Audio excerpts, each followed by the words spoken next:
Maganda ka, mabuti kang tao, maganda ang mukha mo, maganda ang puso mo. You deserve the best, you deserve love. Yes. Hindi mapigilan ni Vice Ganda at kasamahan nito sa Showtime, ang bigyan ng payo ang kapamilya actress na si Kim Chiu. Tila isang patama ito sa ex-boyfriend ng aktres na si Sian Lim. Matagal na kasing napabalitang hiwalay na ang dalawa at may bago ng girlfriend si Sian Lim na si Irish Lee. Ngayong araw din ay makikita nating deleted na ang mga videos ni na Kim Chiu at Sian Lim sa YouTube channel nito.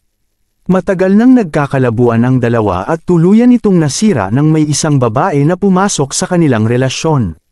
Ayon kay Vice Ganda, maganda ka. Mabuti kang tao. You deserve the best. You deserve love. Tila naman naging emosyonal si Kim Chiu nang marinig ito galing kay Vice Ganda at nagpasalamat sa kaibigan. Dahil sa kanilang hiwalayan, ay lumabas ulit ang mga isyu ni Sian Lim kung saan marami ang mga nagsasabi na hindi mabuti ang ugali nito off-cam.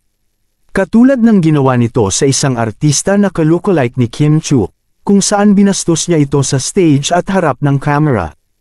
Hindi din makakapasok si Sian Lim sa lugar ng albay, dahil sa isang incident kung saan binastos nito ang isa sa mga staff doon.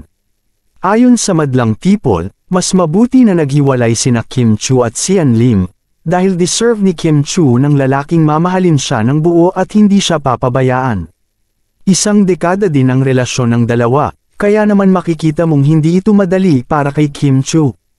Ayon sa isang source, palagi nang nag-aaway sina Kim Chiu at Sian Lim dahilan ng palagi nilang alitan.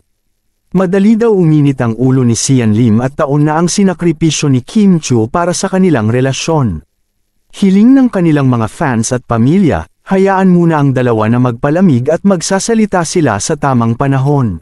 Mahirap ang nararamdaman nilang dalawa ngayon at kailangan nila ng kaukulang oras upang harapin ang problema.